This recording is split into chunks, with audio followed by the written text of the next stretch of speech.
இன்றைக்கு வந்து நாங்கள் என்னதை பற்றி காய்க்க போகிறோம்டா அசைன்மெண்ட்டை பற்றி காய்க்க போகிறோம். இது சரியான ஒரு hot topic. So basically assignment usually வந்து ப்ரீ கன்ஸ்ட்ரக்ஷன் மார்க்கெட்டில் தான் கணக்காக்கில் எக்ஸசைஸ் பண்ணுறவ. நீங்கள் ரீசேல் மார்க்கெட்லேயும் எக்ஸசைஸ் பண்ணலாம், பட் சரியான குறைவு.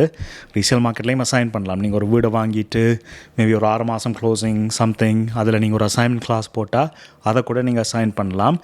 பட் இது செல்டம்லி நடக்கிற இல்லை. யூஸ்வலி வந்து 99% ஆஃப் த டைம் இது இந்த ப்ரீ கன்ஸ்ட்ரக்ஷன் மார்க்கெட்லாம் நடக்கும். ஓகே, ஸோ நாங்கள் வந்து இதை திறங்கக்கு முதல் வந்து ஒரு சின்ன ஒரு லீகல் அட்வைஸ் உங்களுக்கு. இது வந்து ஒரு இன்ஃபர்மேஷன் வீடியோ ஒன்லி. நீங்கள் உங்களுக்கு என்னாவது லீகல் அட்வைஸ் தேவையா டெஃபினெட்லி உங்களோட ரியல் எஸ்டேட் லோயரை காண்டாக்ட் பண்ணுங்க. அவியல் தான் இந்த மேட்டரில் உங்களுக்கு பெஸ்ட்டாக அட்வைஸ் பண்ணிவிடும் என்ன சொல்லணுமெண்ட் என்ன செய்யணுமெண்ட். ஓகே, ஸோ தொடக்கத்தில் வந்து நாங்கள் அசைன்மெண்ட் என்ன பார்ப்போம். அசைன்மெண்ட் பேசிக்லி நீங்கள் வாங்கின ரைட்ஸை என்ன ஒரு ஆக்கள்ன்ற பேரில் வந்து எழுதி வைக்கிறது தான் அசைன்மெண்ட். இந்த டெர்மினாலஜியை வந்து கொஞ்சம் தெரிஞ்சுக்குவோம். அதாவது இந்த அசைன்மெண்ட்டில் அசைனர்ண்டா என்ன, அசைனியண்டா என்ன, செல்லரண்டா என்ன. ஏன்னா இந்த டிரான்சாக்ஷனில் ஸோ இந்த அசைன்மெண்ட் டிரான்சாக்ஷனில் 3 ஆக்கள் வந்து இன்வால்வ் ஆகிருக்கணும். ஸோ ஒன்று வந்து உங்களுக்கு ஃபர்ஸ்ட்டாக வித் ஆக்கள். ஸோ அதாவது இது ப்ரீ கன்ஸ்ட்ரக்ஷன் காண்டோ நீங்கள் அசைன் பண்ண போகிறீங்களா, பில்டர் தான் செல்லர்.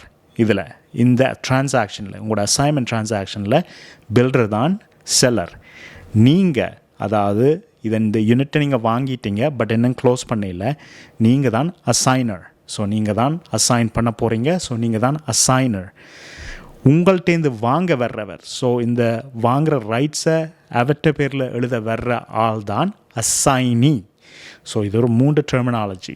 அதுவும் க்ளோசிங்கில் வந்து 3 லாயர்ஸ் இன்வால்வ் ஆகிருப்பினோம். ஒன்று வந்து பில்டர்ன்ற லாயர், மற்றது வந்து உங்களோட லாயர், ஸோ அசைனர்ன்ற லாயர், மற்றது வந்து அசைனி இந்த லோயர். மற்றது நீங்கள் என்ன நோட்டீஸ் பண்ணணுமெண்டா, நீங்கள் வாங்குகிற ரைட்ஸை வந்து என்ன ஆக்களுக்கு பேரில் வந்து மாற்றி விட்டாலும் உங்களோட லீகல் ஆப்ளிகேஷன், அதாவது அந்த காண்டோ க்ளோஸ் பண்ணுற லீகல் ஆப்ளிகேஷன் வந்து உங்களோட தான் இருக்கும். ஸோ பில்டர் வந்து செல்லர், நீங்கள் வந்து அசைனர்ண்டா, பில்டருக்கும் உங்களுக்கும் இருக்கிற அக்ரிமெண்ட்டை ஃபுல்ஃபில் பண்ண வேண்டியது வந்து உங்களோட ஆப்ளிகேஷன். அது வந்து அசைனின்ற ஆப்ளிகேஷன் இல்லை. அதாவது நீங்கள் அசைன் பண்ண போகிற ஆளுண்ட ஆப்ளிகேஷன் இல்லை. ஏர் அசைன் பண்ணலாம். ஸோ பேசிக்லி ஏர் அசைன் பண்ணலாம்டா உங்களுக்கு அந்த இனிஷியல் அக்ரிமெண்ட் அண்ட் பர்ச்சேஸ் சேலில் நீங்கள் ப்ரீ கன்ஸ்ட்ரக்ஷன் வாங்கிக்க, யூஸ்வலி இது காண்டோவில் நடக்கிறது. ஸோ அசைன்மெண்ட் கிளாஸ் இருந்தால் வந்து நீங்கள் டெஃபினெட்லி அசைன் பண்ணலாம். ஆனால் அதுலேயும் வந்து சில கண்டிஷன் இருக்கும். ஸோ அசைன்மெண்ட் கிளாஸில் அவங்க போட்டிருப்பாங்க சிலவில் நீங்கள் ஃப்ரீயாக அசைன்மெண்ட் உங்களுக்கு இருக்குண்டு. ஸோ விற்கும் போதே உங்களுக்கு ஃப்ரீ அசைன்மெண்ட் தான் விற்பாங்க. ஸோ அது டோட்டலி ஃப்ரீ இல்லை. நீங்கள் பில்டர்ன்ற லீகல் ஃபீ வந்து சிலவில் பே பண்ண வேண்டி வரும்.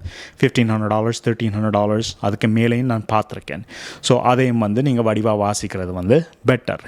நான் அசைன்மெண்ட்டுக்கு ஒரு $5,000 நீங்கள் $5,000 ப்ளஸ் நீங்கள் சில லீகல் ஃபீ வந்து பே பண்ண வேண்டி வரும் அந்த அசைன்மெண்ட்டை கம்ப்ளீட் பண்ண. சில பில்டர்ஸ் வந்து எப்போ நீங்கள் அசைன் பண்ணலாமெண்டும் வந்து ஒரு ஸ்டிப்புலேஷன் போட்டிருப்பாங்க. ஸோ அதாவது வந்து அவங்க 60% 70% அவங்களோட ப்ராஜெக்டில் விற்க மட்டும் உங்களுக்கு அந்த அசைன் பண்ணுற ரைட்ஸை வந்து தரமாட்டாங்க. நீங்கள் இன்னும் ஒரு பையர் கூட்டிக்கொண்டு வந்தாலும் அவங்க விற்காட்டி ஒரு சர்டன் யூனிட்ஸ் வந்து விற்காட்டி அவங்க வந்து உங்களுக்கு அந்த அசைன்மெண்ட்டை எக்ஸசைஸ் பண்ண விட மாட்டாங்க. ஸோ இந்த ஸ்டிப்புலேஷனையும் நீங்கள் வடிவாக உங்களோட பில்டர்ட்டியோ இல்லாட்டி உங்களோட லோயர்ட்டியோ வந்து கேட்டு தெரிஞ்சுக்கிறது வந்து பெஸ்ட். பிஃபோர் நீங்கள் வந்து அசைன்மெண்ட் பண்ண போகிறேன்னு ஸ்டார்ட் பண்ணுறதை விட நீங்கள் இது எல்லாத்தையும் நீங்கள் ஃபைண்ட் அவுட் பண்ணுறது பெட்டர். ஸோ ஒன்று வந்து பில்டர்கிட்ட கேட்கணும் நீங்கள் பேசிக்லி என்ன ஃபீ கட்டணுமெண்டு கடைசியில், இல்லாட்டி கூட லோயர்கிட்ட கேட்கலாம் அக்ரிமெண்ட்டை கொடுத்து. மற்றது வந்து எப்போ நீங்கள் அசைன் பண்ண தொடங்கலாமெண்டு நீங்கள் டெஃபினெட்லி வந்து அதையும் கேட்கணும். என்ன ஒரு விஷயம் வெரி இம்பார்ட்டன்ட் நீங்கள் நோட் பண்ணணும் என்னென்னா, சில பில்டர்ஸ் வந்து இந்த யூனிட்ஸ், அதாவது இந்த அசைன்மெண்ட் யூனிட்ஸை வந்து மார்க்கெட் பண்ண விட மாட்டாங்க. ஸோ அதாவது எம்எல்எஸில் போட விட மாட்டாங்க. உங்களை எக்ஸ்க்ளூசிவாக தான் செல் பண்ண வைப்பாங்க. ஸோ யூஸ்வலி வந்து நோ மார்க்கெட்டிங், ஃபேஸ்புக்கில் போட இயலாது, இன்ஸ்டாகிராமில் போட இயலாது, சோஷியல் மீடியாவில் ஒன்றும் ஷேர் பண்ண இயலாது. ஸோ சில உங்களோட இன்னர் சர்க்கிள், அதாவது உங்களுக்கு தெரிஞ்ச ஆக்களோ இல்லாட்டி உங்களுக்கு ஒரு ஏஜென்ட் இருந்தால் அவருக்கு தெரிஞ்ச ஆக்கள் மூலம்தான் இந்த அசைன்மெண்ட்டை வந்து எக்ஸிக்யூட் பண்ணலாம். இப்போ ஒரு காண்டோ எடுப்பாம், சரியோ, நீங்கள் 20% போட்டுட்டீங்க. இப்போ நீங்கள் அசைனிக்கு அதை எழுதி கொடுக்க போகிறீங்க. எப்படி பேமெண்ட்ஸை அவர்கிட்டேருந்து வாங்கலாம். நீங்கள் 20% ஏற்கனவே போட்டுட்டீங்க.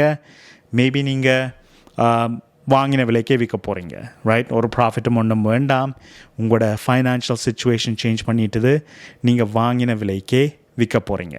ஸோ அவர்கிட்ட நீங்கள் வந்து எப்படி காசு வாங்கிடலாம்? ஒன்று வந்து நீங்கள் உங்களுக்கு ஏற்ற மாதிரி ஸ்கெட்யூல் எழுதலாம். அதாவது அந்த 20% காசை போர்ஷனாக தர்ற மாதிரி. இப்போ ஒரு 6 மாதத்தில் க்ளோசிங் அண்டா ஓகே 2 மாதத்தில் எவ்வளோ தரட்டும், இன்னும் ஒரு 2 மாதத்தில் எவ்வளோ தரட்டும், மிச்சதை க்ளோசிங்கில் தரட்டும்னு நீங்கள் செய்யலாம்.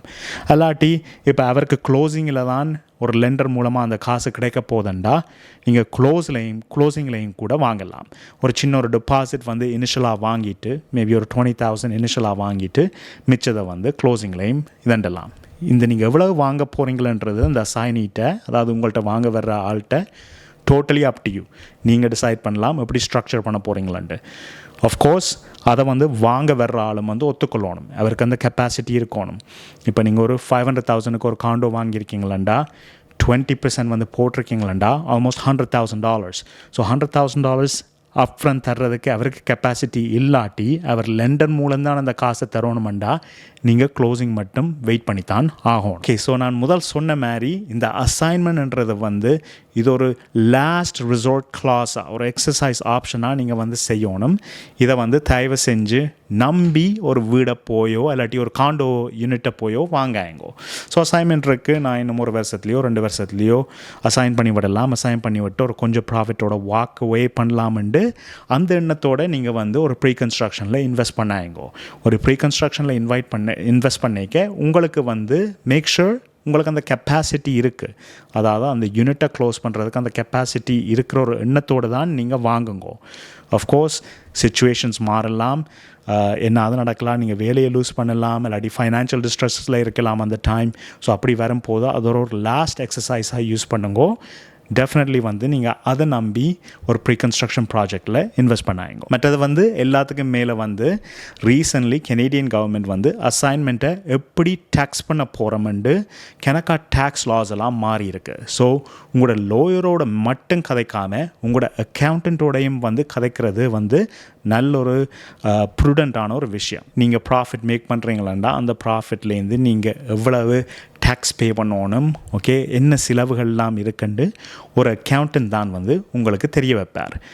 மிச்சமெல்லாம் போக வந்து உங்களுக்கு ஆஃப்கோர்ஸ் ஏஜென்ட் ஃபீயும் வந்து நீங்கள் அது ஒரு செலவாக பே பண்ணணும். ஸோ சில சமயத்தில் வந்து இந்த அசைன்மெண்ட்ன்றது பெரிய ஒரு நல்ல ஒரு ஸ்ட்ராட்டஜி இல்லை. ஆஃப்கோர்ஸ் பாஸ்டில் கணக்காக்களுக்கு அது வேலை செஞ்சுருக்கலாம்.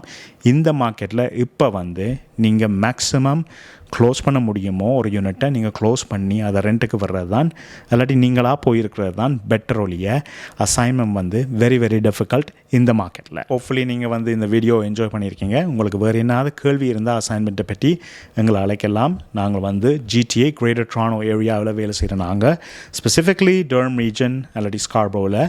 நீங்கள் டெஃபினெட்லி உங்களுக்கு என்னது கேள்வி இருந்தால், என் பேர் வந்து ரகு ராஜகுரு, நான் ஒரு ரியல் எஸ்டேட் புரோக்கர்.